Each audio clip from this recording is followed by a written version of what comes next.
Bharatiya Janata party ने रीवा नगर निगम के लिए संकल्प पत्र जारी कर दिया है। पार्टी के संभागीय कार्यालय में भाजपा जिलाध्यक्ष डॉक्टर अजय सिंह, सांसद जनार्दन मिश्र व रीवा विधायक राजेंद्र शुक्ल एवं पूर्व महापौर वीरेंद्र गुप्ता ने पार्टी का संकल्प पत्र जारी किया है। संकल्प पत्र जारी करते हुए पूर्व मंत्री राजेंद्र शुक्ल ने कहा कि जो कहेंगे वो करेंगे, रीवा को महानगर बनाकर रहेंगे। महानगर की तर्ज पर नई सड़कों के निर्माण की तैयारी की जाएगी। सिलपरा से वेला रिंग रोड फेज 2 का ढेकहा तिराहा से सेमरिया 3 लेन सड़क, सुभाष तिराहे से नीम चौराहे तक 4 लेन सड़क, गुड़ चौराहे से सिलपरा तक 3 लेन सड़क एवं एजी कॉलेज तिराहे से विक्रम पुल होकर निबानिया पुल तक सड़क का निर्माण कराया जाएगा। महानगर की तर्ज पर आधुनिक बिजली व्यवस्था की तैयारी शहर में की जाएगी। इसके तहत लगभग 200 करोड़ बजट से नए सब स्टेशन, नए ट्रांसफार्मर एवं अंडरग्राउंड केबलीकरण का कार्य किया जाएगा। महानगर की तर्ज पर ही पेयजल व्यवस्था बनाई जाएगी। लगभग 100 करोड़ बजट से नया फिल्टर प्लांट तैयार किया जाएगा। पहले उसकी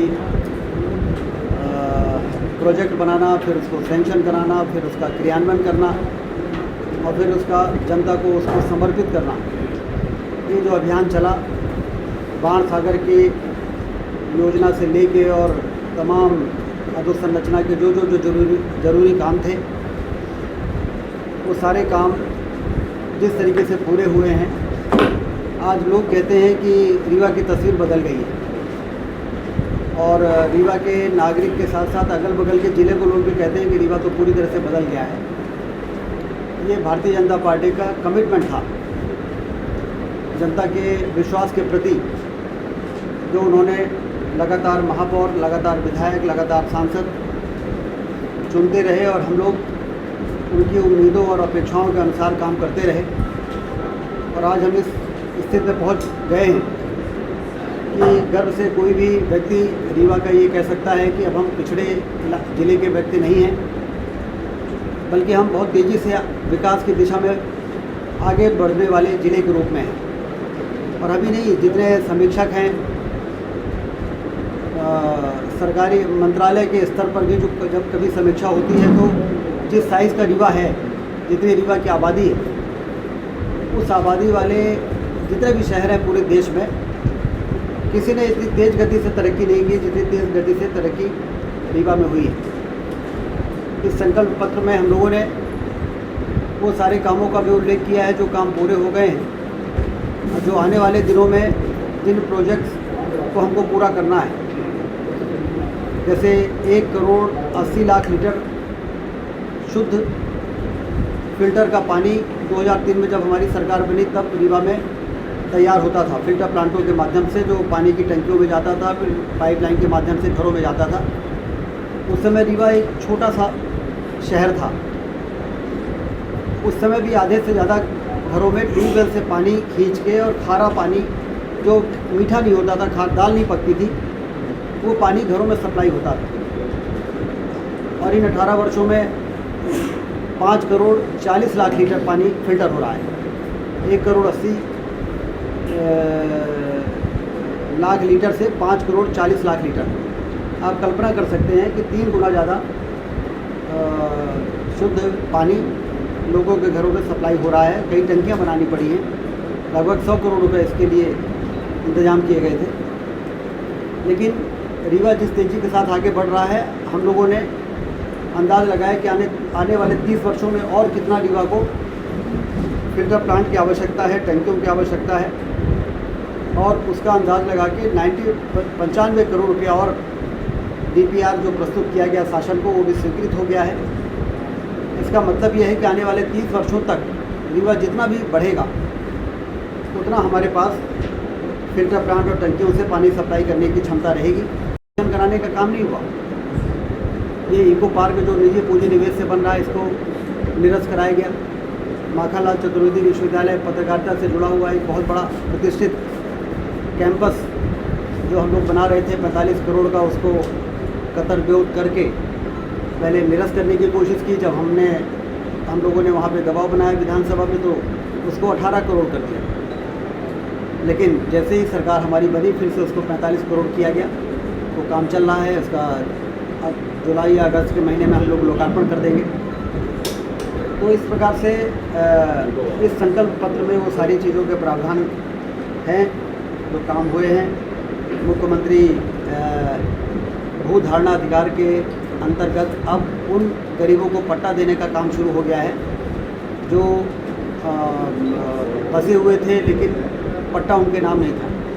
तो धारणा अधिकार अधिनियम के अंतर्गत 254 लोगों को पट्टे मिल गए हैं और लगभग 2000 आवेदन ऐसे हैं जो स्वीकृति की प्रक्रिया में है और इसमें 5% जमा करने पर उनको पट्टा मिल जाता है। मान लीजिए कोई 1 लाख रुपए की कलेक्टर गाइडलाइन के हिसाब से ज़मीन पर कोई गरीब काबिज है या कोई भी व्यक्ति काबिज है और यदि वो 5% जमा कर देता है तो वो उसको पट्टा मिल जाएगा। इसको गरीबों में ये बहुत लोगों ने तत्परता के साथ पैसा जमा किया है। 1 लाख रुपए की ज़मीन है तो 5000 रुपये जमा कर दिया, पट्टा हो गया। और पट्टे मिलने के बाद प्रधानमंत्री आवास से 2.5 लाख रुपए मिलने की उनकी पात्रता हो जाती है। रीवा शहर में 5000 लोगों को प्रधानमंत्री आवास योजना से 2.5 लाख रुपए स्वीकृत हो गए हैं। आने वाले दिनों में लगातार सर्वे होकर नए DPR बन के तो सरकार की, मोदी जी की सरकार और राज्य सरकार की जितनी भी योजनाएं हैं, संबल योजना है। अब संबल योजना में गरीब व्यक्ति के बच्चे कॉलेज में पढ़ते हैं तो कॉलेज में फीस सरकारी खजाने से कॉलेज में आती है। TRS कॉलेज, साइंस कॉलेज में आप पता करिए तो लोग बताते हैं कि संबल के इतने बच्चों की इतने लाख रुपए फीस आ गई। शुद्ध पानी से वंचित नहीं रहना पड़ेगा। इसी प्रकार से अन्य क्षेत्रों में जो काम हमारी योजना में है उन कामों को करेंगे। आने वाले दिनों में जो हमारा ट्रांसपोर्ट नगर है उसको बाईपास में कहीं शिफ्ट किया जाए। ये जो लंबे समय से मांग है उसको भी हमने अपने संकल्प पत्र में शामिल किया है। उसको ट्रांसपोर्ट नगर को शिफ्ट करेंगे जिससे बाहर से आने वाली गाड़ियों को नो एंट्री में शहर में आने में परेशानी ना हो और इस व्यवसाय से जुड़े हुए जो लोग हैं उनके पास वाहनों की आने की परेशानी ना रहे। इससे उनका भी रोज़गार ठीक प्रकार से चले और ट्रक मालिकों का भी और उससे जुड़े हुए बिजनेस को भी प्रभावित ना होना पड़े। इस प्रकार से कई ऐसे काम हैं जिनको आने वाले दिनों में हम लोगों को करना है। ये नगर निगम के चुनाव में जनता के बीच में अपने सिर्फ विकास के काम को लेकर हम लोग जा रहे हैं और जनता का बड़ा समर्थन भी मिल रहा है। जनता ये मानती है कि भारतीय जनता पार्टी का महापौर और पार्षद बनेंगे तो विकास की जो गाड़ी चल रही है वो और तेज़ गति से आगे बढ़ेगी। क्योंकि 15 महीने के कांग्रेस के शासन ने ये देखा कि स्वीकृत योजनाओं को कैंसिल कराने का काम हुआ। किडनी ट्रांसप्लांट हम करने वाले हैं। किडनी ट्रांसप्लांट होना रीवा में अपने आप में बहुत बड़ी बात है। जैसे ओपन हार्ट सर्जरी, इसी प्रकार से किडनी ट्रांसप्लांट यदि होता है और आयुष्मान कार्ड धारियों को मुफ्त में वो इलाज यहाँ पर यदि उपलब्ध हो जाता है तो ये हमारे सरकार की, मोदी जी की सरकार, शिवराज सिंह चौहान जी की, भारतीय जनता पार्टी की बहुत बड़ी सफलता है और इसीलिए रीवा का नाम ऊंचा हुआ है। कोविड के शासनकाल में, कोविड के दौर में जिस तरह से रीवा ने परिस्थितियों को संभाला उसका उदाहरण भोपाल में भी और अन्य जगह भी दिया गया है। तो इसलिए जिम्मेदार सरकार के रूप में हम सब ने हर क्षेत्र में, शिक्षा हो, स्वास्थ्य हो, बिजली हो, इरिगेशन हो, हाईवेज हो, फ्लाईओवर्स हो, बाईपासेज हो, ये जो हमारी मूलभूत आवश्यकताएं हैं, स्कूलों के उन्नयन हो, उसमें 50-50, 60-60 वर्षों से जिन स्कूलों के उन्नयन की मांग होती रही है उन स्कूलों का उन्नयन भारतीय जनता पार्टी की सरकार में हुआ है।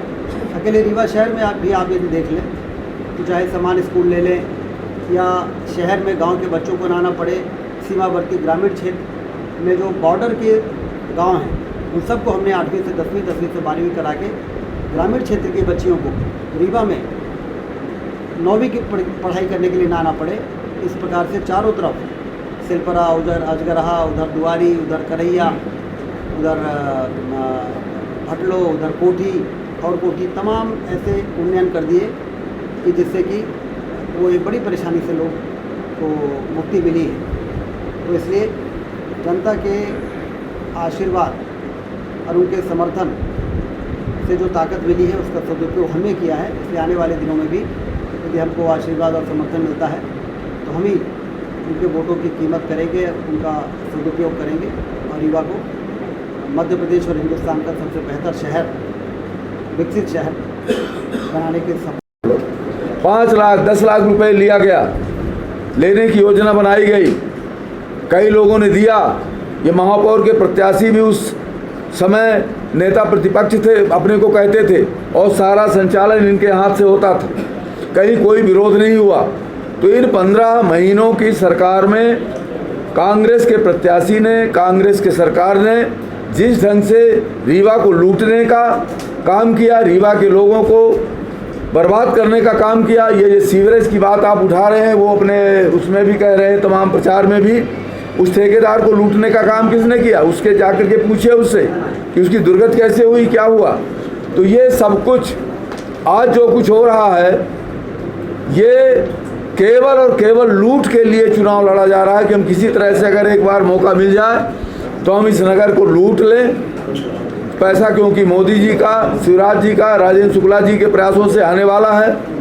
तो वो तो पैसा आएगा, पर लूट लें इस पैसे को। 98 करोड़ का पेयजल की योजना आ रही है, वो कह रहे हैं मीठा पानी देंगे, और इसमें कितना लूट का हिस्सा हमको कितना मिल जाएगा, इसकी तरकीब को ढूंढ रहे हैं। ये सारी व्यवस्थाएं जो हैं, ये इनके 15 महीने के कार्यकाल में जो आज महापौर के प्रत्याशी हैं, उनके आचरण को देख लीजिए, और आप सब उन चीज़ों के गवाह हैं, उन चीज़ों को दिखाने वाले हैं, छापने वाले हैं, और उस आवाज़ को उठाने वाले लोग हैं। इसलिए इनके आचरण और व्यवहार को भी देखने की ज़रूरत है कि जो लोग आज फिर से महापौर सरकार में फिर महापौर बनना चाहते हैं, उनका पार्षद रहते उनकी सरकार के संरक्षण में जिस तरह का भ्रष्टाचार पला पोसा गया, वो उससे रीवा की जनता वाकिफ़ है, और नहीं है तो आप लोग वाकिफ़ करिए उनको कि ये 15 महीने में इन्होंने लूटा है, लूट के अलावा कुछ नहीं किया है। इसलिए इनको समर्थन न किया जाए, और राजेंद्र शुक्ला जी के नेतृत्व में रीवा ने, शहर ने जिस ढंग से विकास किया है, वो आगे बाधित न हो। ये रीवा के लोग इस पर विचार करके, और भारतीय जनता, केवल 2 बातों का उल्लेख करना चाहूँगा। जो 15 महीने की कमलनाथ की सरकार में कांग्रेस पार्टी ने रीवा नगर निगम में किया, 14 करोड़ रुपए प्रधानमंत्री आवास के आए थे, उसे एक बिल्डर के खाते में ट्रांसफ़र कर दिया गया। और ये जो महापौर के प्रत्याशी आज हैं, ये उस समय नगर निगम चला रहे थे, इनके संज्ञान में था। हमारे महापौर ने उस समय आपत्ति की तो उनके ऑफिस में ताला लगाया गया। राजेंद्र शुक्ला जी ने इसे विधानसभा में से लेकर के और मुख्यमंत्री तक को बताया कि भाई हमारे 14 करोड़ रुपए ये प्रधानमंत्री आवास जो गई, सुन ले भाई। रीवा से अनुराग अग्निहोत्री की रिपोर्ट।